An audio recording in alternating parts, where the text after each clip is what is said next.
మా బుడ్డోడికి కేక్ అసలుకి ఎంత ఇష్టం అయిపోయిందంటే అంత ఇష్టం అయిపోయింది. సో కేక్ అనేది ఇంతకుముందు రవ్వ ప్లస్ మైదా వేసి చేశాను, రవ్వ ప్లస్ గోధుమ పిండి వేసి చేశాను.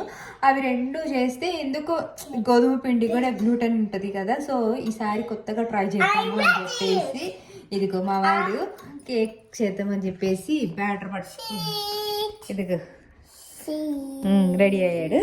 సో అందుకోసం అని చెప్పేసి రవ్వ కామన్గా ఉంచుకొని రవ్వలోకి ఈ సొద్దల పిండి ఉంటుంది కదా, సొద్ద పిండితో ట్రై చేద్దామని అయితే ట్రై చేస్తున్నాము. సో చేసేస్తాను, కేక్ ఎలా వస్తుంది అనేది అయితే చూసేద్దాము. మొత్తానికైతే గ్లూటెన్ ఫ్రీ కేక్ చేయాలని అయితే డిసైడ్ అయ్యాను. అందుకోసము సొద్దల్ని అయితే సెలెక్ట్ చేసుకున్నాను. నేను కేక్ చేయడానికి నాకు హెల్ప్ ఎవరు చేస్తారు అంటే మా బుడ్డోడు చేస్తాడు. అప్పుడే ఆ కేక్ తొందరగా అవుతుంది, లేకపోతే చాలా అయితే లేట్గా అవుతుంది.